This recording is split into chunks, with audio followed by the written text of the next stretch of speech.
My name is Ash. I work with ADOC as the Impact Initiative Coordinator.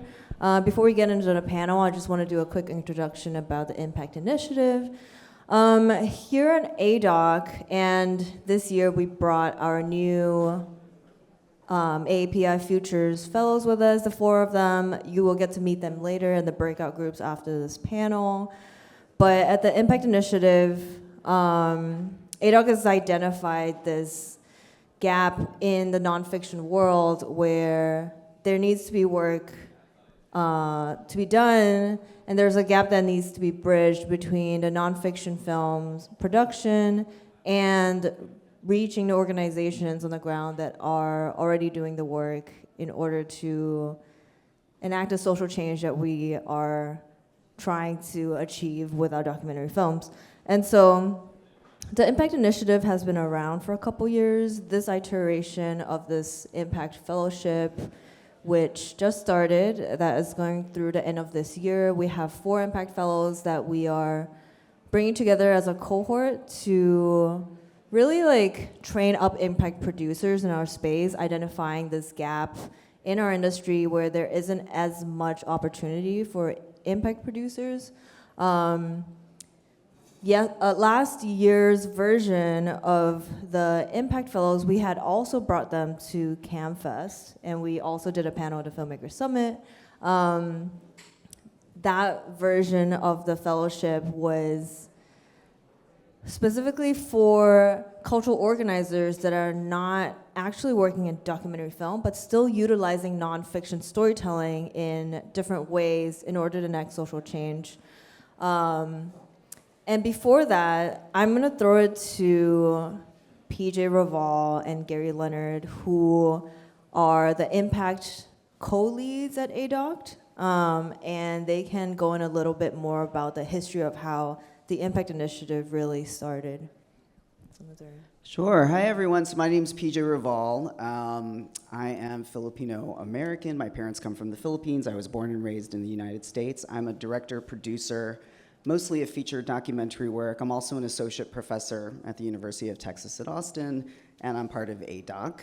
I was actually at the IDA Getting Real meetup where ADOC kind of formed, and then I was involved a little bit with the formation of it, but wasn't really too involved in any kind of leadership forum until one day, Grace Lee, who's one of the co-founders of ADOC, approached me about thinking about impact and how ADOC could work in that space. And specifically, Grace Lee, Leo Chang, and Karen Chin had been talking about, really thinking about what is different between a network versus an organization, and thinking about a filmmaker-led or production-led network, and what can we do differently than other organizations maybe can, and what's the kind of space that we can kind of be a connector between these things. And as someone who had been making feature documentaries, prior, a lot of the work that I was interested in doing was getting my work to communities, thinking about the communities that I'm part of, and just thinking about what it could do in terms of leveraging some kind of, or encouraging some kind of change. At the time, I was calling it, and many of us were calling it, outreach and audience engagement. And it wasn't until I met Sonia Childress, and even Roddy Taylor. So Sonia Childress, who is now with Color Congress, but used to be with Firelight, and Roddy Taylor, who's now with Concordia, but also used to be with the Sundance documentary feature program. A lot of them started using these terms called impact, right? Something very specific in terms of a measurable and very intentional form of using film and media. So we started exploring this idea with ADOC. And largely, it was through the help of Sonia Childress, who at the time was with the Perspective Fund, and thinking about how we could, again, kind of act as that bridge, not only between AAPI social movements, but also thinking about community organizing, right? And different ways that our films could interact with that. And I think from a filmmaker perspective, we had been thinking a lot about how A lot of us make films, and then by the time the film is out there, we're trying to figure out a way to have it reach some of these community organizers and communities. But then at the same time, what would it look like if they knew ahead of time? This is the kind of work that we're working on. What if we knew ahead of time some of the issues that some of these organizations are thinking about in communities, and how can we start collaborating and thinking about partnerships? So we kind of started on what we would call our first kind of phase of the Impact Initiative, which involved Gary over here, who can maybe tell us a little bit more about what happened from there. Yeah, I'm happy to jump in. Hi all, my name is Gary Leonard. I'm Indonesian. PJ shared his background, so I feel like I should do the same. I'm really happy to be here, excited about this conversation. My day job, I'm the director of filmmaker services and impact at Working Films. We are a 25-year-old organization, I see you out there, that leverages the power of documentary film to support social justice movements. The way that looks is we are able to work with filmmakers centered around impact, but also being able to support filmmakers around production, early career, mid-career filmmakers, and also we work with organizers. So we're very much at the intersection of social justice and documentary filmmaking. And then, not my day job, my night job, is working with PJ to match PJ's energy, but really excited about what this impact infrastructure is. And I think the biggest thing for us is it has taken the form of different iterations.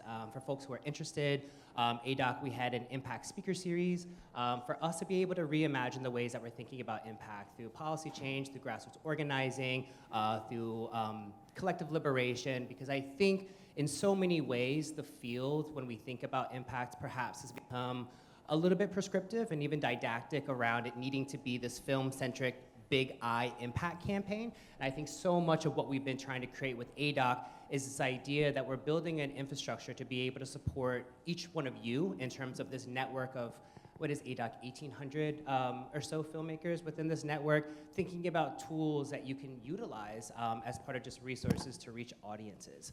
So really kind of thinking about it maybe from a movement-centric approach. And I think to that point, a lot of what we're thinking about is, we're gonna talk more later in terms of the backdrop, the current social and political landscape, is thinking about alternative ways that we can reach audiences.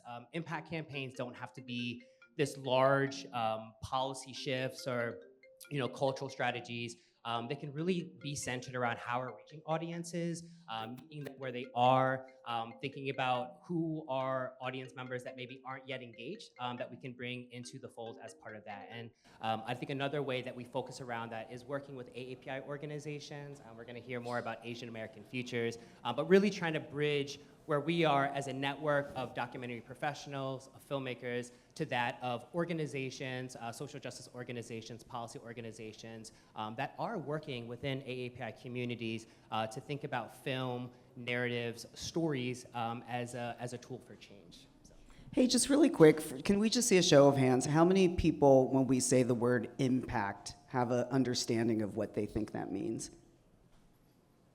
Okay, so for some of you, right? So maybe just quickly, when we say impact, we're thinking about how can, the work that we're creating contribute to some kind of social change. It could be as simple as that, right? But thinking about the difference between, when I was mentioning earlier doing a lot of outreach and audience engagement, I think some of that work really thinks about of course, as filmmakers, we want everyone to see our film. Right? But if we're thinking about a very specific issue, there is a difference between, say, my mother seeing a film versus a legislator seeing a film, right? So it's really thinking about this idea of who needs to see the film and who can take that film and that information and that story and kind of run with it, right? I'm gonna throw to Kana next. So we are working with Asian American Futures in partnership to build this Impact Fellowship. I wanted to ask you if you can speak a little bit about the partnership and also about your work around the research for the theme of our fellowship, which is legacy. Hi everybody, my name is Kana Hammond. I'm Director of Narrative Strategy at Asian American Futures. I am not a filmmaker, and so I'm so excited to be part of this program and getting to meet more filmmakers, learn more about how that process works. But I do have a background in research and narrative strategy. And our organization, specifically, we're trying to reach out to Asian American young people, especially those who may not be connected to a movement organization, who may, maybe it was their first time voting in the last election, who have lots of questions about what is happening in our world right now as it relates to issues, as it relates to activism, and bring them in and eventually, hopefully, connect them in a more engaged way to movement spaces. So Ash asked me to talk about the theme of Asian American legacy that for which the container under which we're all working together this year in this partnership. And when I say Asian American legacy, I don't just mean telling untold stories or saying we exist or we've always been here. When I say legacy, I'm really interested in telling more stories about the way that Asian Americans, as long as we've been here in the US, have always worked with other communities of color to create change that's good for all of us. And why this is important, this observation first came from qualitative audience research that I was doing a few years ago. People in our interviews started bringing in pictures of Ghidra magazine, Corky Lee's photographs, books like Rise about Asian American legacy. And they were really seeking, these young people that I was speaking to were really seeking to root themselves in some kind of history that they could be proud of, that explained who we were, how we got here, and more importantly, what we could be in the future beyond model minorities. And so we wanted to find different ways to put this theme of Asian American legacy of activism out there in ways that were accessible, that were friendly, that audiences who might not be connected to movements could feel seen, and play with really fun and different and engaging ways of telling those stories. And this program with the filmmakers is just one way that we're able to do that. I'm gonna toss it to you, Renee. You know, continuing this thread around legacy, I think that there's so much of your work that has already done that, especially with like the May 19th project. So wondering if you can talk a little bit about your background, the work that you've done, but also how you see, you know, we're in some interesting times, to say the least. So like, how you see the future of impact and like continuing a thread of like the work that you've done into the future. Like how do you imagine that? First, I gotta say, Kana didn't introduce herself as she got a Stanford MBA and then joined the resistance. So that's where the future is. I'm a filmmaker. I was actually, when I was a baby filmmaker, I co-wrote the founding grant proposal for CAAM. It was like the 20th century. So I've been around a long time. So that's when they talk about legacy, it's a nice way of saying, Renee, you've been around a long time. I've been thinking about this a lot just in the past few weeks. Impact, the way we thought about it when we first launched at ADOC, the Impact campaign, a few years ago, even the way we thought about it a year ago, it's changed. I mean, everything is changed now. We're in an autocracy. And, you know, it's very deceiving because the films we're seeing at the festival, they were probably finished a year ago, maybe made in the past few years before this has happened. And we're watching films, and we go to a gala, we're eating well, we're all together. Things are the undercurrents we have to really pay attention to. Just in the past 9 days, I've seen how this change affects our work. Kana and many of us, we've all been working on a project, a Mother's Day immigrant rights campaign. And part of the campaign, it was a multimedia campaign, part of it was, Tani, Ikeda, and the other people had this great idea of we'd have a QR code and people can link to a Know Your Rights card. And instead of having to carry around a physical card, they can put it in their wallet, like their Apple Wallet. Then we realized, oh, that means they have to unlock their phone. If you unlock your phone, ICE and the feds can get access to all your data. So we thought, oh, we'll put it on the wallpaper because then your phone can stay locked. And the lawyers that we've been working with said, no, just leave phones out of it. It's too risky. I mean, we never had to think about things like that before. Something else that really startled me was on April 30th, about 9 days ago. I also teach at UCLA. And our students were showing, in this case, I was an audience member, but Watermelon Pictures, if you're familiar with it, it's a Palestinian film company. They have nothing, everything is related to impact in their work. Our students at UCLA were showing the encampments, the new documentary about the Columbia encampment. Mahmoud Khalil was a part of the leadership of that encampment. And so they were in Bruin Plaza at UCLA, is a public free expression zone. So they set up the screening there. They're sitting like you all are sitting here, quietly watching the movie, and dozens of police in riot gear stormed the screening. So if you can imagine, when we were watching trailers and films in here, if you can imagine riot police with non-lethals, they call it non-lethals, but in fact it can really, put you in the hospital, batons. They arrested the projectionist. I have never, in 40 years in this business, I have never seen a screening of a documentary raided by the police. So that's where we're at right now. I mean, I used to hear about these things and think, oh, it's like just kind of this fringe glitch and what's going on, but it's becoming the new normal. So we really have to think about how, I tell my students, documentary is a series of problems. We all know that. And you have to find creative solutions to those problems. So in this moment, we really have to think of how we're going to find those solutions, how we're going to work around and against the autocracy to do our work and get our stories out to our audiences.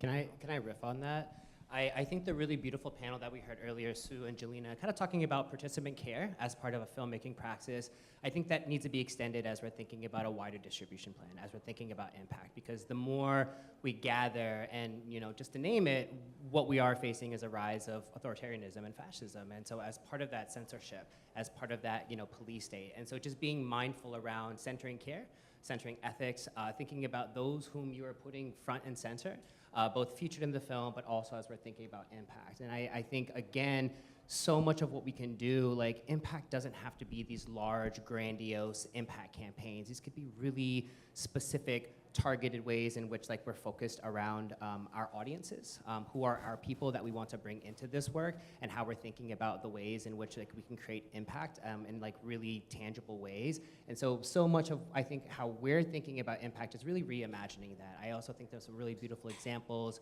I don't know if Set is still here, but their film Unseen, I think really offers just an incredible way for us in terms of access and accessibility when we're thinking about it. Lifting up Jelena as well with Standing Above the Clouds in terms of just healing and somatic practices as a part of that. And I think there's so many different ways that we can think about that, and just for us, as we are continuing to approach this work, because the landscape has changed and it will continue to change, and for us to be able to be nimble and continue to think about incredible organizations like Viet Lead and organizations that are on the ground doing the work, and kind of thinking about ways in which we can continue to bridge movement work to that of strategy and narrative and storytelling and film.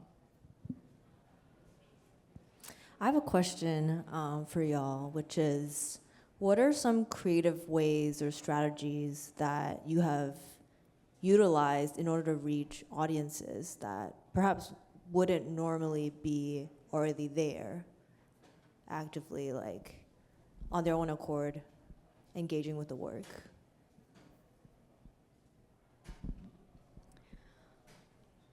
This is something I get to think about a lot in my job with my colleague Eunice, who's over in our audience as well. We've really tried to take literally the idea of meeting people where they are. Because again, we're trying to reach audiences who aren't yet finding their way to movement organizations or may feel unsure about their own opinions or beliefs and don't have the confidence or a friend to pull them in. And so we've tried working with social media influencers who don't talk a lot about politics, which is also a chance to train them to feel more comfortable themselves engaging and sharing about these issues with their audiences. We've sent mailers encouraging people to vote, but instead of like the aggressive "you have to vote" kind of messaging you typically see, they had illustrations of hot pot that helped people feel really seen. This year, we are pivoting to try to work with business owners, bookshop owners, cafes, bakeries. We might even have like a Grace Lee Boggs themed croissant this year, which sounds really silly, but given how disconnected people feel, how much I see and hear about people who are moving right just because the other party called them back, or they felt like their experiences were acknowledged by the other side. I think it's really important to challenge ourselves to rethink what it means to be organizing people and to rethink what it could look like to make engaging with issues, getting a little bit of political education, expand somebody's curiosity rather than force them or demand that they change their mind right then and there. So we're really excited to try and push the envelope here to see just how accessible we could be. Gary asked me to talk about PBS at this point. What's interesting, I think, is, to reach an audience, you have to start with the content. You have to start with the story you're telling, the style of the story you're telling. Most of my career, not all of it, most of it has been within public media, which of course is now on the chopping block. But public media, you've got over 300 stations in places like Kentucky and Idaho and Iowa. You got to reach an audience that maybe has never met an Asian person. That was more true years ago than today. So in the beginning of my career, I remembered Asian American documentaries. You would always have to stop for the 5-minute history moment, the Transcontinental Railroad and the incarceration camps, and so people can get up to speed. And I thought, well, that's a really boring way of telling a story. So I thought, well, if in the style, if I can find certain narrative approaches that were very legible to a general audience, and Who Killed Vincent Chin? It was like Rashomon, which is a Japanese play and movie, but it was well known to audiences. Or just Jack Kerouac and On the Road, a film I did that CAAM supported called My America or Honk If You Love Buddha, was basically following the approach of a Jack Kerouac road movie. And so I thought, well, that's an entry point. And today, I'm thinking just within this whole political moment, it's, we have to find, and this is not anything new, liberation, like art, has always done this, finding traditional storytelling kind of narrative approaches, stories, structures, and hiding it with, within a message, your political message within those ostensibly innocuous kinds of frames. I'm thinking I want to tell a story about one of my grad students who is from a conflict zone and what he's facing, and I really don't feel like I can tell the story because he's at risk. And I don't know everybody's here, you're recording it. So that's the moment we're in. So we really have to find ways of, again, finding creative solutions to this huge problem. I want to mention one of the things that I've been thinking a lot about at this moment is really these ideas of partnerships, right? Like what can we accomplish when several different groups and communities come together? Also, I think because of the news cycle and the amount of information, there's almost a disconnect that starts happening. people think that there's a lot of news headlines and it doesn't affect them personally, or it's happening over there, not here. So some of the work that I've been interested in doing, and maybe I didn't mention this earlier, but I live in Texas. I live in Austin, Texas. So it's a very hostile state, right, Texas.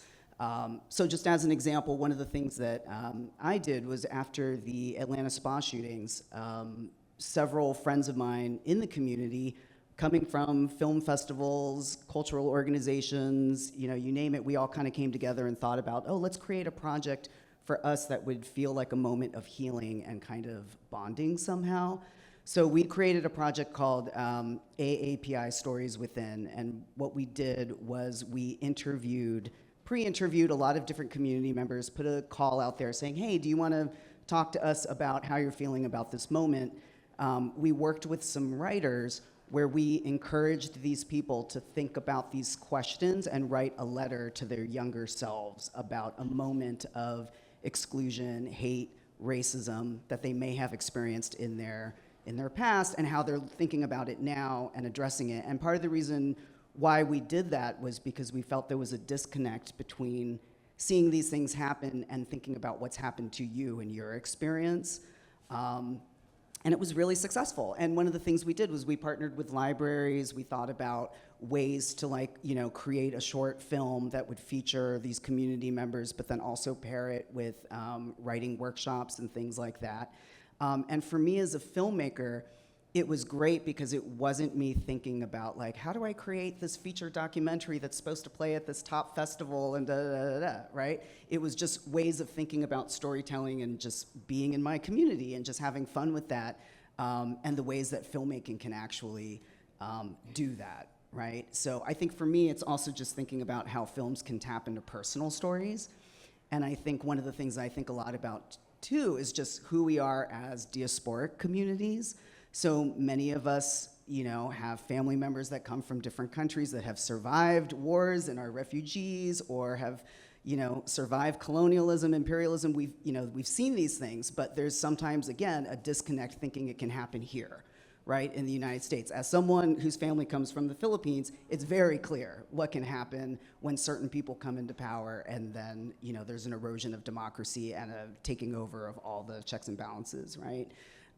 So that's something that I think, tapping into that, and also just letting everyone know that these issues are relevant to them, right? And maybe it's just a matter of sharing these stories and making these opportunities for people to see that and experience that and understand that.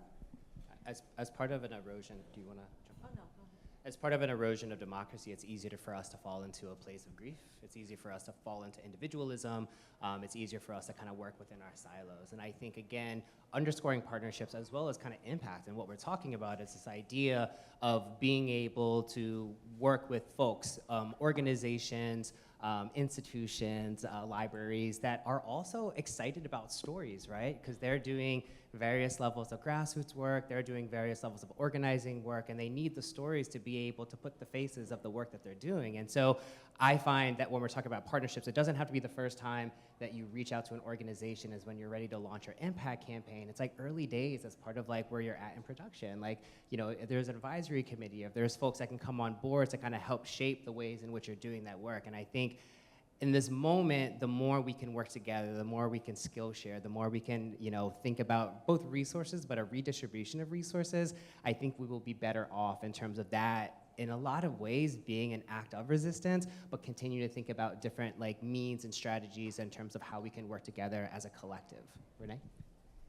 Yeah, just following up on Gary and PJ, I'm thinking back to, it's all hands on deck right now. Whether you like it or not, you have to be a part of the resistance. But think about yourself right now. Think about your skills, your talent, your experience, the stories you bring from home, from your families. We got a bunch of badass, talented people in here. And I remember when I graduated from college, I didn't know shit about anything. But just the fact that I can write in English, I was in Chinatown, and I can write press releases. That's all I did. I wrote press releases for community groups. That was, a contribution. But But it reminds me of PJ a few years ago gave this, great keynote speech at the IDA conference, and he talked about collective power. So you think about just what you contain, and then all of us together, and we're really unstoppable.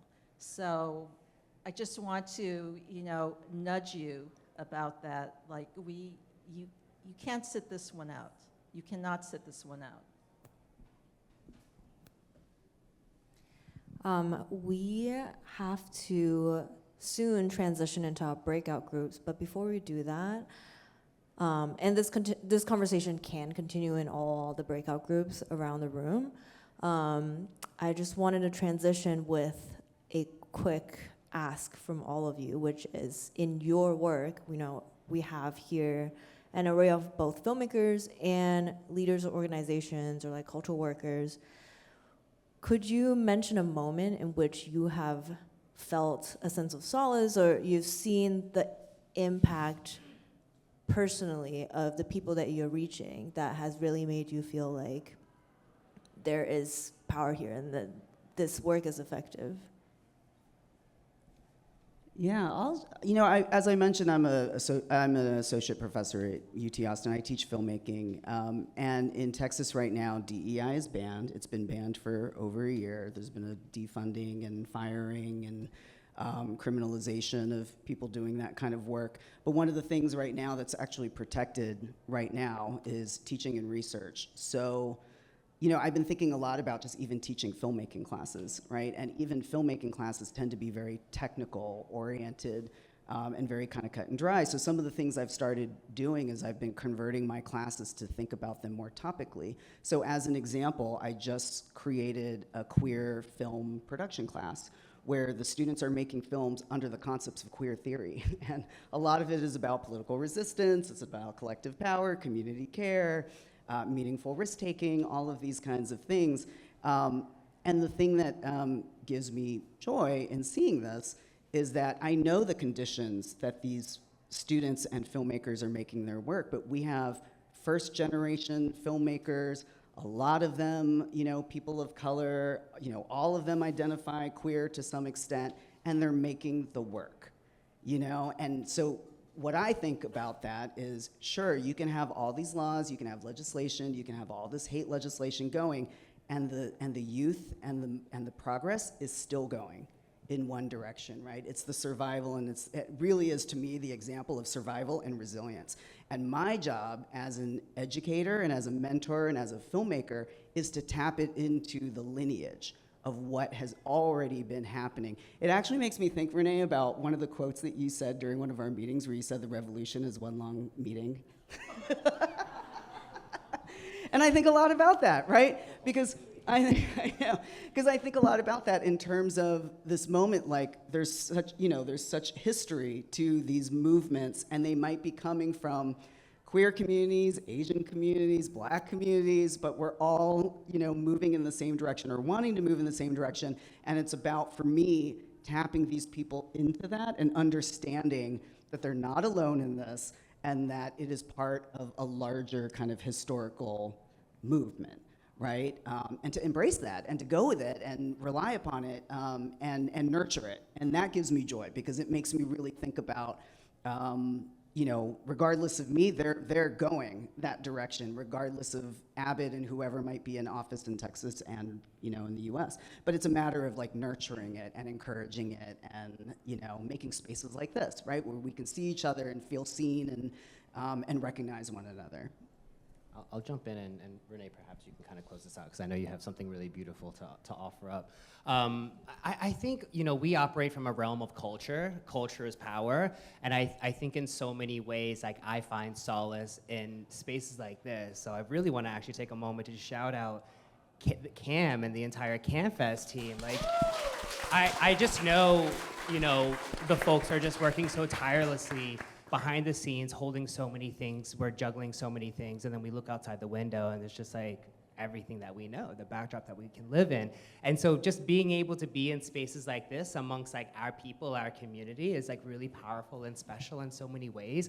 And I think about each of you, and you kind of did this in terms of just like those who are in this room, like there's a really special, incredible people here. Those whom are, proximate to just like really beautiful stories, beautiful films, with organizations. And I think collectively there's just so much power in for us to be able to tell the stories of the world that we want to live in, right? And I think we get to create that and we get to write that. So I continue to find moments where I hold on to that. Also, my job, we recently put out a call for media looking for stories and films around the rise of fascism and authoritarianism. And so I think there's moments where, you can choose to kind of bend the knee, or you can choose to kind of say it with your chest. And I feel continue to be encouraged in those moments where I can be amongst folks who are willing to kind of push back, but also making sure that we're protecting our people and we're thinking about safety and care first and foremost. But those are the things that are giving me solace. Kana? The thing that I keep coming back to when our work gets really challenging is the audience research that I did a few years ago when I first started at Asian American Futures. I developed these 6 different audience characters that represents a range of mindsets held by people in our community. And something that struck me was that all of the people I talked to, and really all of these different audience personas, have such genuine care and desire to be in community and to help our community reach its full potential.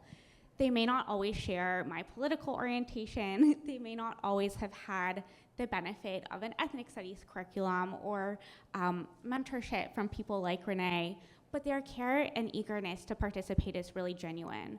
And I think there's so much potential when we're able to reach outside of our little bubbles a little bit. I saw that when I worked with PJ and Renee on the May 19th campaign. People were so excited to learn about these 15 stories of Asian American solidarity that we just put in 2-minute clips on social media.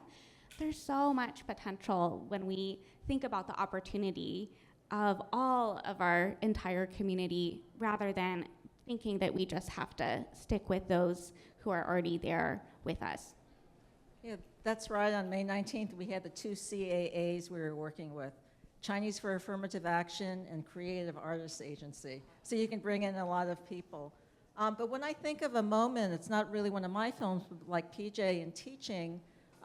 If you rewind back to the pandemic, when the lockdown first happened, I was teaching an Asian American film history course, and I showed Journey from the Fall by Ham Tran, which is a film. What Ham and his producer did is they interviewed about 200 Vietnamese refugees and created the script. So it's the most powerful story, just incredible.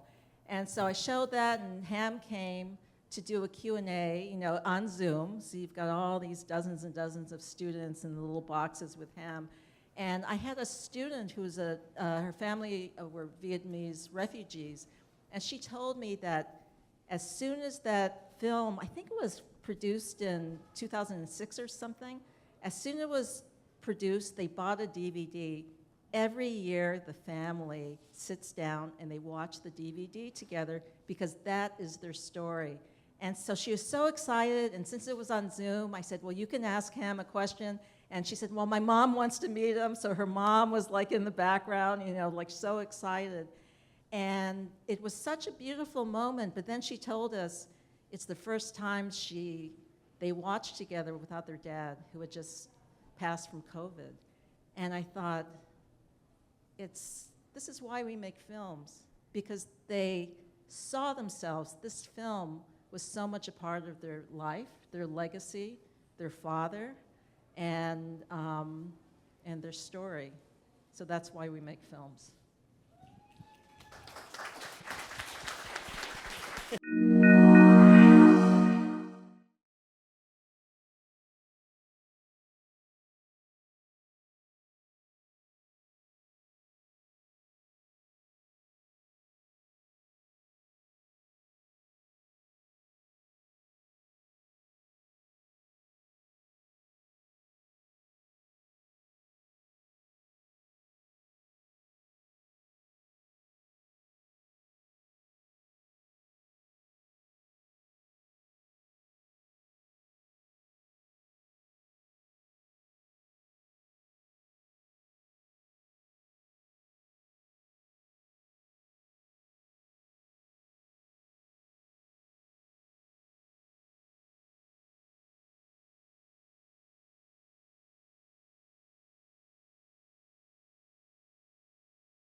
Thank you so much for all of that. We're going to transition into our breakout groups now. I'll let Gary announce where they're going to be. PJ, you want to kick us off? Before PJ jumps in, we're going to do a little bit of shifting around. This is the very exciting part of the day. You've heard a lot of brilliant discussions, a lot of beautiful panels and reflections, but we want to hear from you now. So PJ?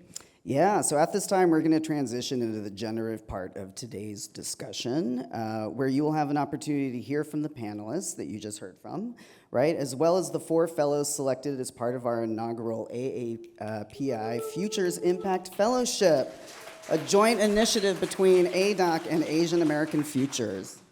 All right, and so this fellowship supports impact producers of short and feature-length documentaries with $17,000 grant towards their film impact campaign and a fellowship through the end of the year.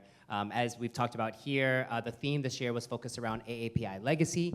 The projects that were selected for their potential to be able to center AAPI communities that highlight solidarity frameworks, actively fight stereotypes, and amplify stories of abundance, and be able to reach folks who are perhaps earlier in their political development. Yeah, so at this time, I would love to introduce each of the fellows and their films before you will have the opportunity to self-select which breakout group you wish to be part of. So we're going to introduce everyone, and then you as an audience can decide which group and topic you want to attend.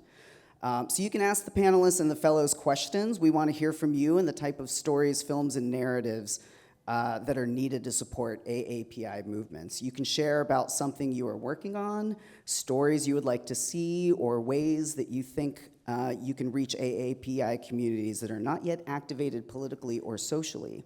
The discussion can go in the direction that you want to take it. It is meant to be interactive. So really, these are going to be generative, interactive ways for all of you to participate. Yeah, we can get creative with moving chairs around. So breakout group number 1 is going to be right here. This is going to be, our first fellow is Yennie Lee. Yennie, where are you? Hey, Yennie. Woo, woo, woo, woo. Yennie is the impact producer of the film Slumlord Millionaire. Shout out. Screening tomorrow at 1 p.m. Is that right? 1 p.m. Slumlord Millionaire, as you've heard, is a feature documentary about gentrification and the U.S. housing crisis. Yennie, alongside Ash, are going to be co-facilitating this breakout group around AAPI stories of self-determination. If you're interested in this breakout group, you will be discussing how we can come together to highlight stories and movement work to combat the growing threats impacting AAPI communities, such as the housing crisis, gentrification, racial discrimination, and then growing threats of deportation, and other issues that feel really urgent in this moment. So that's going to be breakout group number 1 here. Our second fellow is Lan Dinh. Lan, frame, yes. With the film Taking Root, Southeast Asian Stories of Resettlement in Philadelphia. So Taking Root is a community organizer-produced documentary series that amplifies the untold stories of Vietnamese, Cambodian, and Lao refugees who resettled in Philadelphia after the U.S. wars in Southeast Asia. So the group that Lan, alongside Gary, will be in is breakout number 2, which is called AAPI Stories of Solidarity. So in this group, you will discuss how we come together to highlight stories and movement work and how narratives alongside movements of solidarity can create a groundswell of power. So that will be meeting right over here. All right, and I'm excited to announce our third fellow, Carlo Velayo. Carlo was with the film Nurse Unseen, a film about the ways the Filipino-American nursing community embodies love and care despite immeasurable odds following the COVID-19 pandemic. Carlo, alongside PJ, are going to be leading breakout group number 3. That's going to be back there in the high tops. This is going to be centered around AAPI stories of belonging. In this group, you're going to be discussing how we can come together to highlight stories where a sense of belonging can go beyond the choir and reach audiences not yet engaged in movements. All right, and our fourth and final fellow is Reina Bonta. And Reina's film is Maybe It's Just the Rain, which is actually screening in the shorts program number 4, titled Inheritance, which is tomorrow at 7:30 p.m. In the wake of her team's 2023 World Cup campaign, filmmaker and Fil-Am soccer player Reina Bonta makes an intimate family trip with her grandmother back to the Philippines, underscoring what representing Filipino flag at the World Cup truly means to the diasporic Filipinas team. So the group Reina will be leading alongside Kana is going to be in the green room through those curtains, so behind closed doors, and it's quite nice in there, I'm just gonna say. In this group, you will discuss how we come together to highlight stories where pride can be the front and center in our movement that shows the power of who we are as AAPIs. So just to review, we have group number 1, which is going to be right here, which is AAPI Stories of Self-Determination. We have group number 2 over here, which is AAPI Stories of Solidarity. We have group number 3, which is back there at the high tops, right where Bing is sitting right there, which is AAPI Stories of Belonging. And then behind the curtains over there is AAPI Stories of Pride. So please take a moment to just kind of separate into the group that you want to, and we look forward to hearing from you.